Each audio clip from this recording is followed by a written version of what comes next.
warahmatullahi wabarakatuh. Saya Mia Aminat Zuria dengan NIM 20410100001 dari kelompok 8. Di sini saya akan menjelaskan pengertian mengenai financial plan. Financial plan sendiri dalam bahasa Indonesia itu berarti perencanaan keuangan. Nah, menurut Garman dan Forgue 2008, perencanaan keuangan itu adalah seorang profesional dalam bidang investasi yang mengevaluasi keuangan pribadi baik dari individu maupun keluarga dan merekomendasikan strategi untuk mengatur dan mencapai tujuan jangka panjang keuangan. Nah, lalu apa sih itu perencanaan keuangan? Nah, perencanaan keuangan itu sendiri adalah sebuah proses di mana seorang individu berusaha untuk memenuhi tujuan-tujuan finansialnya atau rencananya melalui pengembangan dan implementasi dari sebuah rencana keuangan.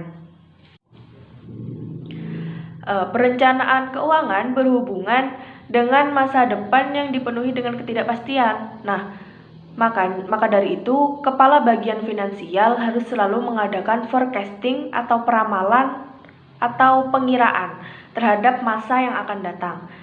Nah, bagaimana caranya? Yaitu dengan melakukan perencanaan finansial jangka panjang dan perencanaan jangka pendek. Nah, salah satu keuntungannya dari adanya perencanaan finansial adalah dihindarkannya dari pemborosan-pemborosan yang diakibatkan oleh adanya aktivitas yang sangat kompleks.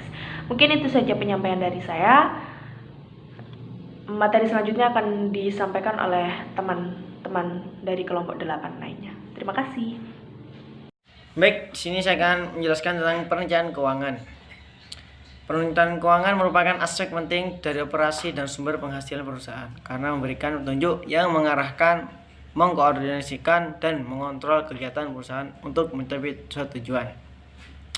Secara sederhana, perencanaan keuangan merupakan seni sekaligus prinsip yang perlu diterapkan untuk mengelola keuangan pribadi, rumah tangga, maupun bisnis agar lebih efektif dan efisien.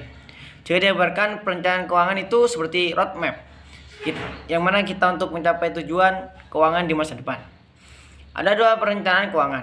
Yang pertama itu neraca, ialah bagian dari sebuah laporan keuangan yang mencatat informasi mengenai aset, kewajiban, pembayaran pada pihak-pihak yang terkait dengan operasional perusahaan dan modal pada waktu tertentu.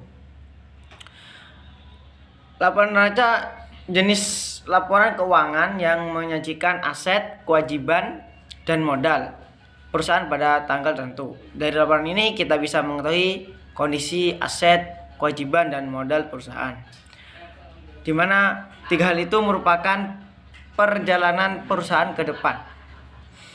Fungsinya pada intinya untuk menaksir kesehatan keuangan perusahaan, meramalkan keadaan arus kas di masa depan, serta berfungsi untuk menganalisis likuiditas serta fleksibilitas keuangan perusahaan. Yang kedua yaitu laporan laba dan rugi, ialah bagian dari laporan keuangan suatu perusahaan yang dihasilkan pada suatu periode akuntansi yang. Assalamualaikum warahmatullahi wabarakatuh. Perkenalkan, nama saya Ani Fitrianingsi dengan NIM 2041010100015. Di sini saya akan menjelaskan terkait langkah-langkah perencanaan keuangan. 1. Merencanakan keuangan adalah merumuskan atau formulasi terhadap tujuan jangka panjang. Dapat berupa tujuan untuk dapat tumbuh menjadi perusahaan yang nasional atau internasional. 2. Formulasi dari politik keuangan perusahaan. Formulasi ini akan menjadi pedoman bagi segala kegiatan bisnisnya. Dan dalam hal perencanaan keuangan ini sangat diperlukan. Oleh karena itu, dalam hal ini sangat diperlukan adanya forecasting guna memperkirakan perubahan-perubahan terhadap faktor-faktor yang terdapat dalam formulasi rencana keuangan dari bisnis itu. 3. Pembentukan prosedur yang dimaksud untuk menciptakan koordinasi yang baik dari setiap aktivitas yang saling berhubungan sehingga tidak terjadi bertabrakan, saling lempar tanggung jawab. 4. Mengusahakan adanya fleksibilitas. Keadaan ekonomi saat ini berada dalam keadaan dinamis dan selalu meningkat. Oleh karena itu, manajemen harus selalu mempersiapkan adanya fleksibilitas atau keluasan di dalam rencana-rencana, terutama rencana jangka pendeknya. Variabel budget adalah salah satu bentuk yang tepat untuk diterapkan. Sebelumnya perkenalkan, nama saya Muhammad Miftahuddin dengan NIM 20410101036. Di sini saya akan membahas materi selanjutnya, yakni tentang menyiasati keterbatasan modal. Nah, seperti yang kita ketahui, modal itu merupakan suatu yang sangat vital bagi perusahaan atau merupakan bagian terpenting bagi seseorang yang ingin membuka suatu usaha. Tanpa modal, suatu usaha tersebut tidak akan terwujud atau hanya suatu mimpi belaka. Namun, bagaimanakah jika seseorang yang ingin mendirikan suatu usaha tetapi kekurangan dalam hal modalnya? Tenang saja, di sini saya akan membahas tentang beberapa cara atau referensi mengenai menyiasati keterbatasan modal tersebut. Nah, bagi teman-teman atau bagi orang-orang yang ingin membuka usaha tetapi kekurangan dalam hal modal, itu bisa menggunakan dengan cara berikut, yaitu yang pertama dengan mendekati keluarga Anda atau mendekati kerabat atau sahabat. Nah, dengan demikian jika mereka respect atau jika mereka peduli terhadap Anda atau terhadap suatu usaha yang Anda inginkan, mereka akan sedikit demi sedikit membantu dalam hal permodalan tersebut. Kemudian yang kedua, mencari rekan bisnis. Nah, dalam mencari rekan bisnis ini kita bertujuan untuk bekerja sama agar menciptakan suatu usaha tersebut supaya tidak begitu mengeluarkan modal yang banyak dari satu sama lain. Seperti halnya ketika kamu mencari rekan bisnis yang banyak, maka semakin sedikit pula modal yang kamu keluarkan untuk membuat usaha tersebut. Kemudian yang ketiga, memanfaatkan tempat usaha. Nah, tempat usaha itu sangatlah penting bagi seseorang untuk menjual atau memulai usahanya.